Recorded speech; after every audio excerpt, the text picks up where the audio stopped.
Hey there, welcome to the Awake and Arise podcast. I'm Heidi McLean, And I'm Rob Rains. and we're so glad you could join us today. We're going to continue our conversation about Joseph, he who was sold into Egypt in the Old Testament. We covered last week a lot about how God sees us and uses all situations, whether positive or negative, to teach us and to put us in the right position for us to obtain abundance and to draw closer to Him. This week, Rob, do you want to introduce what we'll be talking about? Absolutely. Thanks. In our last podcast episode, Heidi introduced the story of Joseph who was sold into Egypt, and she talked about how the Lord guided his path, and he was able to bring salvation and prosperity to Egypt, saving them from a famine by interpreting Pharaoh's dream. In this episode, we're going to talk about when Joseph is reunited with his brothers and when they discover who he is. And all of them, Joseph and his brothers, come face to face with the reality that they betrayed him and how he chose to handle that. And we're going to talk about the principle of forgiveness. We're going to talk about not just that forgiving is a good thing to do, but it is a healing thing to do. And that is really going to be the thrust of our podcast today. And I would just personally comment that with all of the many things going on in the world today, I feel like forgiveness and healing are timely topics. And so I'm grateful that Heidi and I are able to share those with you today. So I'll hand the microphone back to you, Heidi, to get us started. Well, first, I love that you said that about the world today.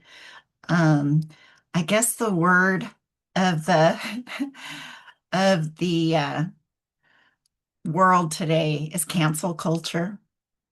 And some friends and I were talking about this today. We were talking about how oftentimes somebody can barely get the wrong word out of their mouth without feeling judged or attacked. And that is 100% the adversary's plan and method of doing things. It is not the Savior's way of living. And we could live in so much more peace following the Savior's plan.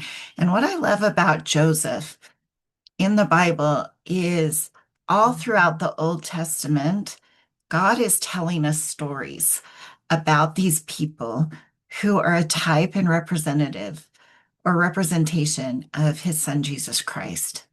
And Joseph very much is that in this situation. Um, as we mentioned before, his brothers first stole his coat from him that was cherished of his father. Then they wanted to murder him. Then they threw him into a pit without water in the middle of the desert. And anybody who's lived in the desert knows how not only uncomfortable, but how detrimental that is to your health. And then they decided, you know what, we should get something for our pain and we'll just sell him to gypsies or caravan that's passing through the wilderness.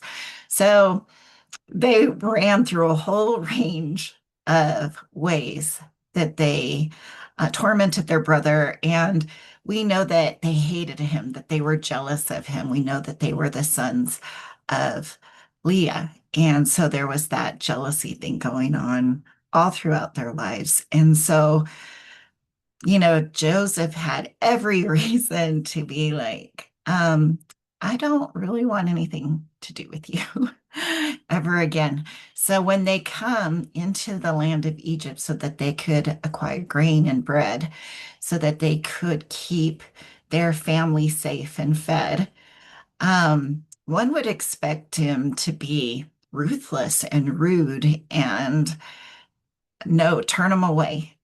But that was absolutely not what he did. He invited them in.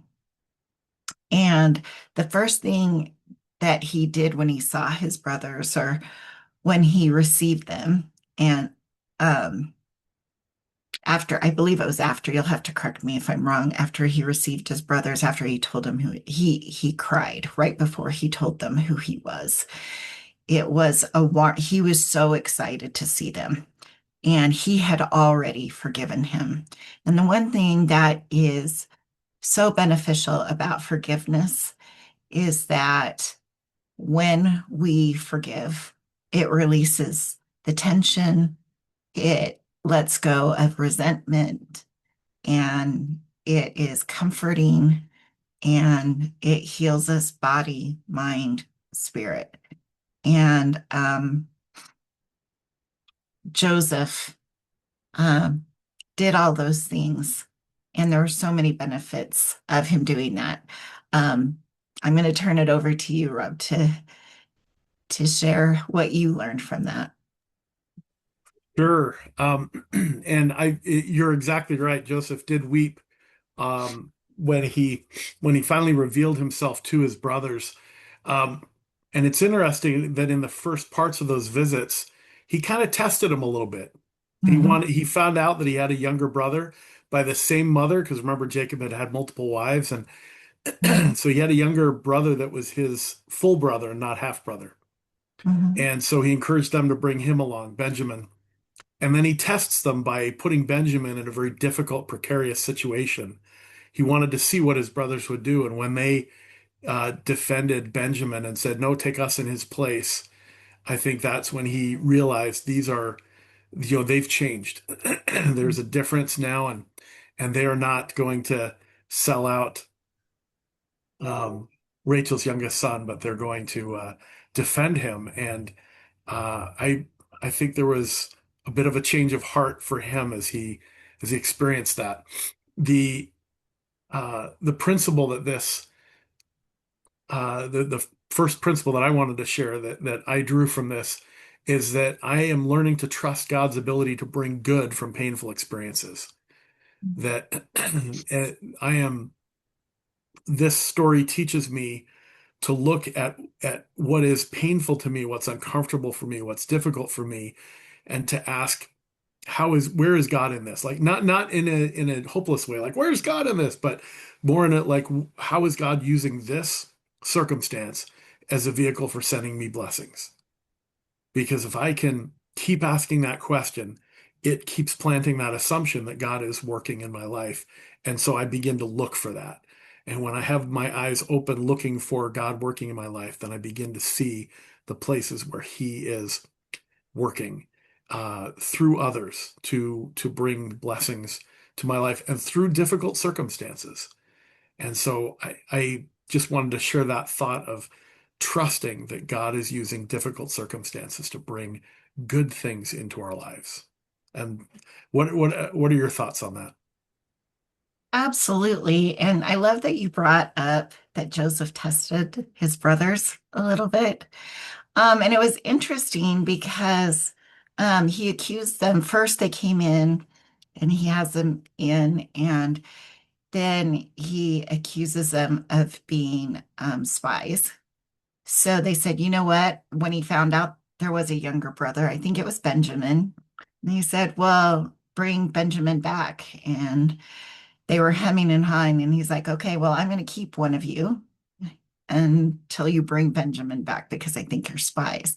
And they left with grains and they left with food, and they meet up with Jacob or Israel and say, hey, we've got to go back. Our brother's in jail or being held captive until we come back.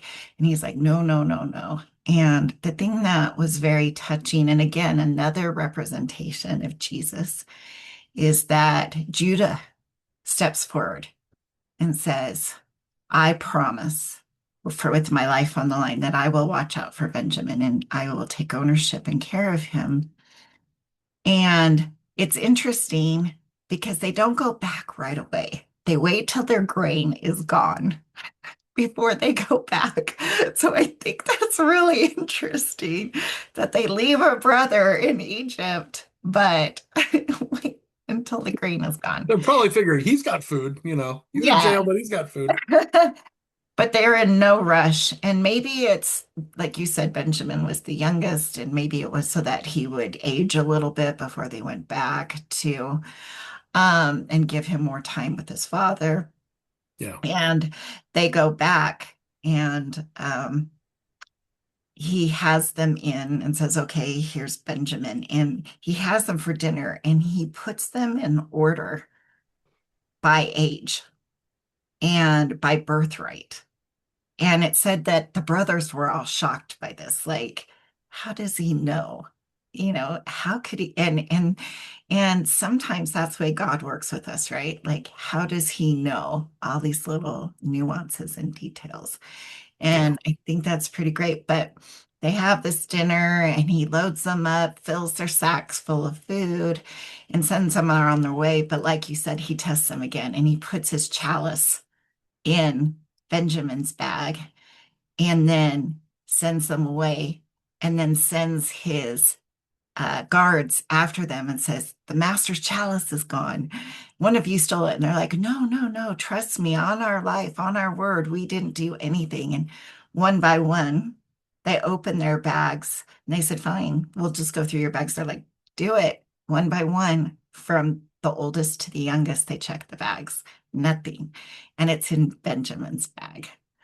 And I think it's fair to acknowledge the shock and horror that must have been on them. So we learned, a couple of weeks ago that Pharaoh put to death the baker, right? For what was it? An issue with the bread. So imagine what Pharaoh would do for stealing his Right. most prized chalice, right? And so Judah steps forward and says, please, please take me. And that's what you were talking about, where his heart was softened. Yeah. And so I think it's important to talk about that because um, I think he'd forgiven them regardless.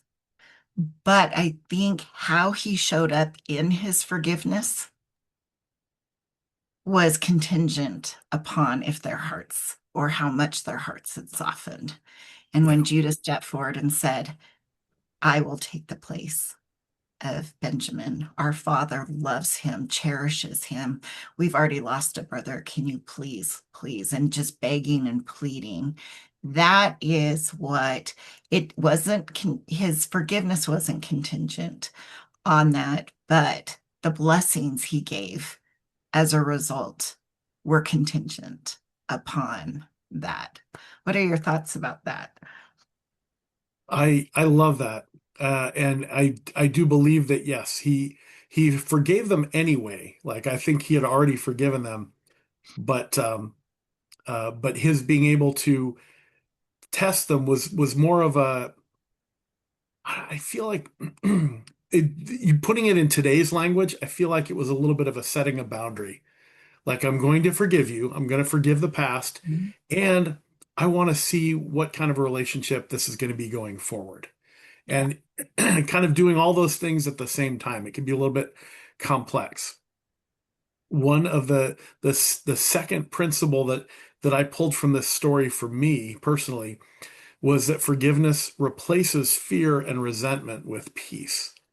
And I feel like as Joseph forgave his brothers, both before testing them and after, that fear, any fear that he might have had, and any resentment that he might have had, and also the fear that they might have had, was replaced with peace. They were able to feel his love and feel that peace of knowing that okay, they were going to be taken care of from a temporal or physical perspective. That their physical need for food was going and grain was going to be met, but also that their brother, who was now second in command in Egypt, was not hating them and not going to war with them, but sharing love and bread with them. Yeah. So those are my thoughts. How does that resonate with you?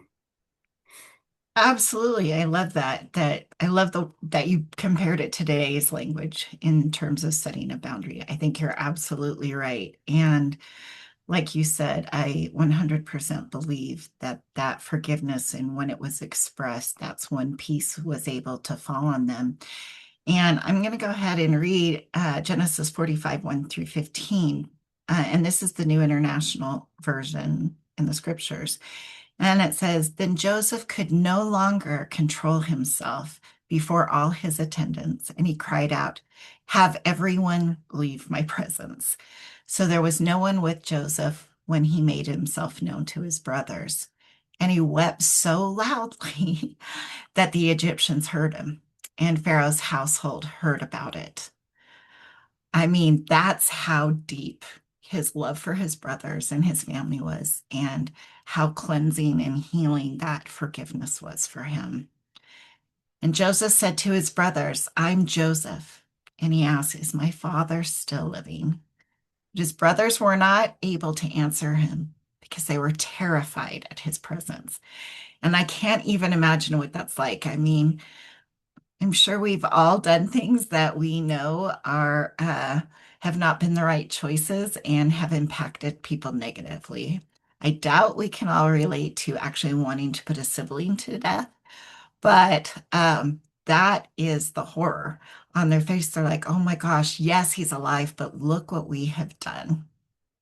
And he's so powerful in Egypt, right? And it says, Then Joseph said to his brothers, Come close to me.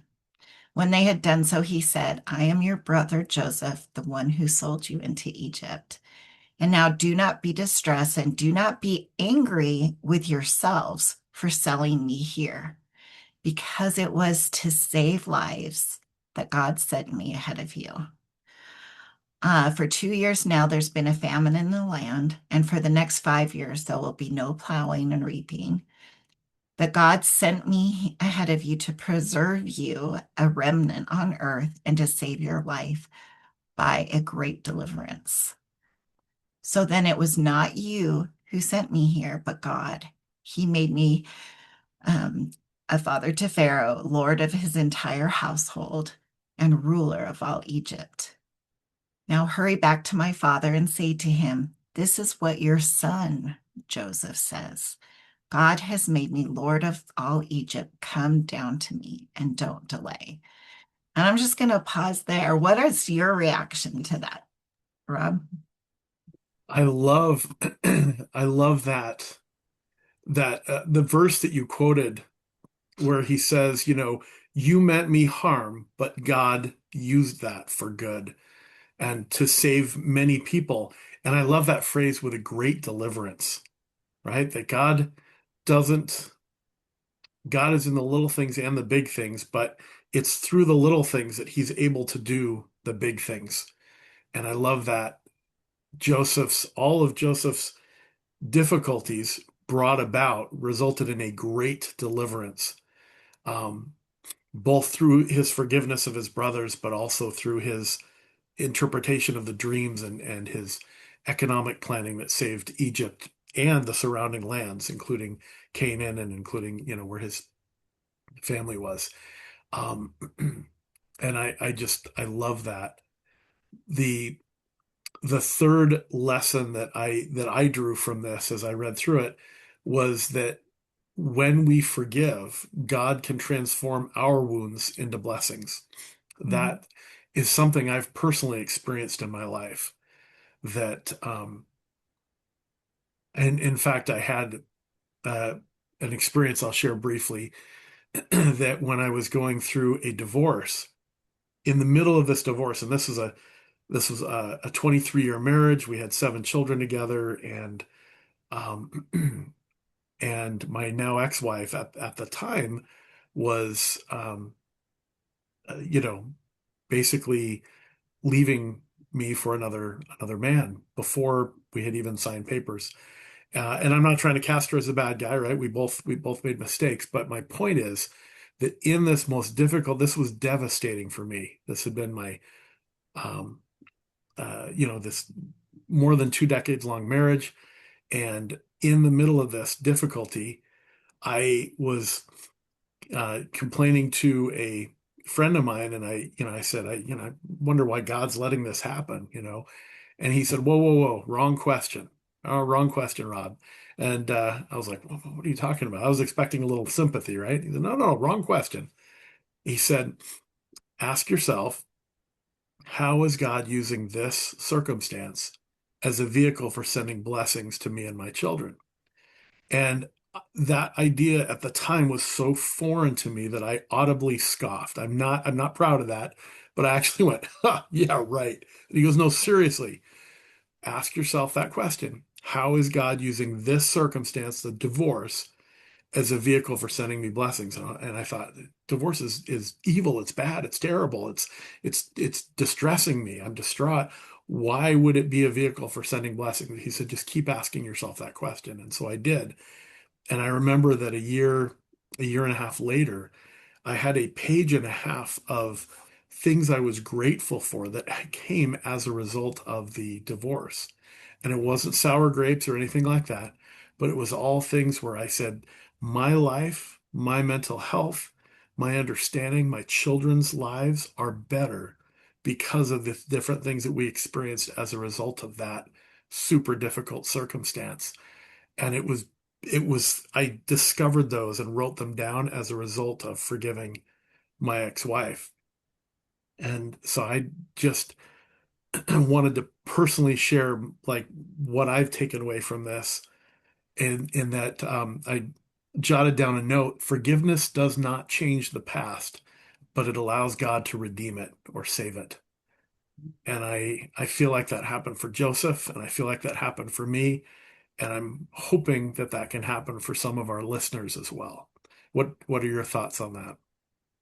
Well, thank you for sharing that. That brought up a couple of memories of my own. And I do want to say in Joseph's case, he was able to bring all his family to Egypt. Unfortunately, his father had passed away before being able to come, but his brothers and their families and their children, grandchildren were able to be preserved in Goshen because of it. So it definitely brought blessings. And when you forgive, and it brought reconnection. At the end of that section, we hear that Benjamin embraced Joseph and they cried on each other's shoulders, and then all of them embraced. And that was a great healing for all of them. And it said that, Joseph was, like I said, it was a gut-wrenching cry, right? And it was interesting that you mentioned your divorce. For me, I was more upset with God when my marriage ended. And I love that you brought up that question because for me, in asking this a similar question, it's like, well, what good has come from this? Because I prayed and felt it was a union blessed by God and that it was something I was supposed to do. And I thought about it and it's like, because of this union, I was able to go to school. My kids were able to be kids. Um, uh, because of that, I learned the skill that now enables me to do what I do career-wise as a coach. Um, it helped me to study relationships. It allowed me to preach the gospel to his side of the family that wasn't open to it before. And and he was a good man, and he showed up in the ways that he could. Unfortunately, we didn't work out, but there was a period of peace in our family. And like you said, I now wouldn't know the people I know had I not gone down that path. And also, the Lord said sometimes there's a beginning, a middle, and an end.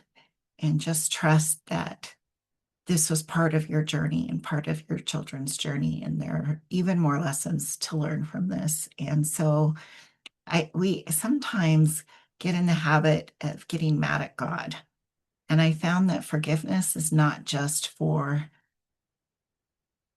our brothers and sisters or our communities or whatever, but sometimes we need to give God that grace. And I don't know, how does that sit with you? I I love that challenge. I would personally love to share a journaling challenge with all of our listeners too. that to do the thing that I journaled, and it sounds like that you have also done that work of asking, ask yourselves what's something that's difficult going on in my life, and how is God using this as a conduit or as a vehicle for sending blessings to me and to my family. And as we journal on that and keep thinking about it and praying about it and asking for eyes to see, we are given that understanding over time, right? It took me a year and a half to kind of end up with that forgiveness and that list of blessings. But I wonder if that sort of a journaling prompt would be helpful for others. And I know that it was so helpful for me. Absolutely. I think that would be an excellent thing to do. And then it's funny, I just wanted to share one quick thing. It made me think about my own brother.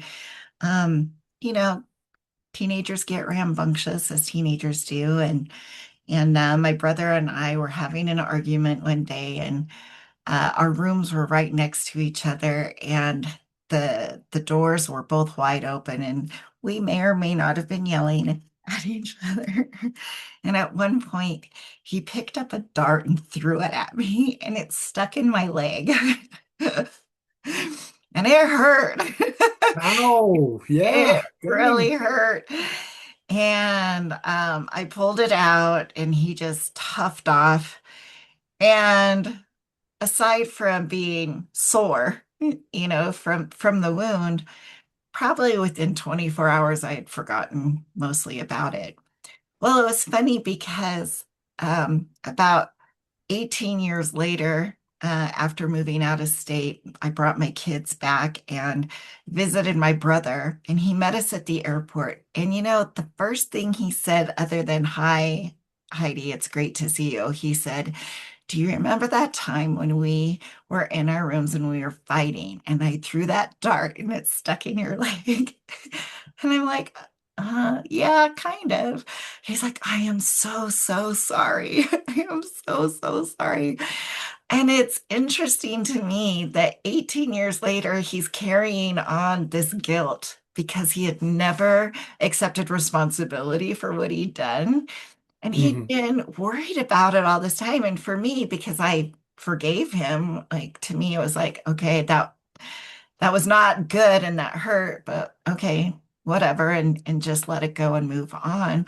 For me, I was living carefree, but he was confined in this emotional prison for 18 years, and that weighed on him.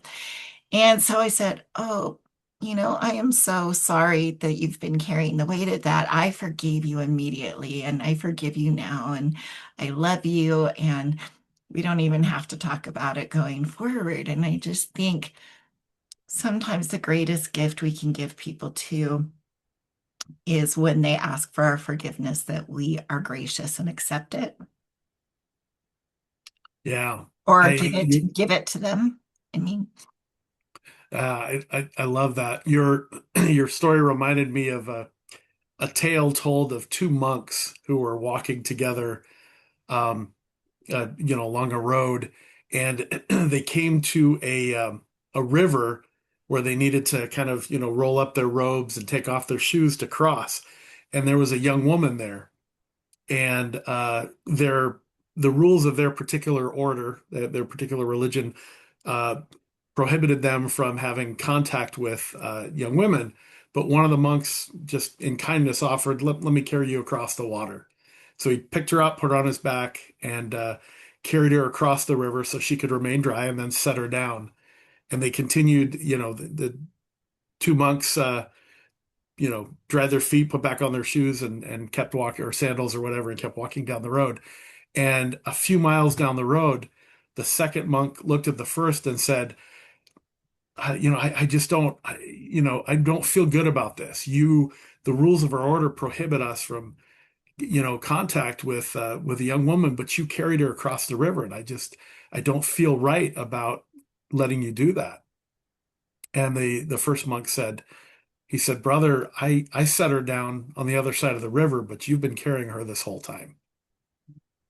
And so I love how forgiveness is very much like that. Just in your story, you just let it go, and your brother continued to carry it until he took full responsibility for it and sought that forgiveness. Yeah, and it's interesting, like I said, he had accepted responsibility years before. He just didn't verbalize it, and so what are we holding on to that we're holding back, either apologizing for, or how are we holding ourselves hostage by, like you just said, I love that story of the monk still carrying the weight of um past the river of carrying the young woman. And so um I love that this story of Joseph and his ability to forgive healed his heart, healed his spirit, healed the hearts and spirit of his brothers, and offered both physical and spiritual salvation to his entire family. And so Absolutely. to forgive is truly a blessing for everyone involved. Absolutely.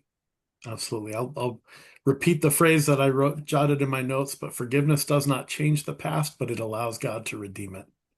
And that's my prayer for us and for everyone listening, is that we can allow God to redeem our pasts.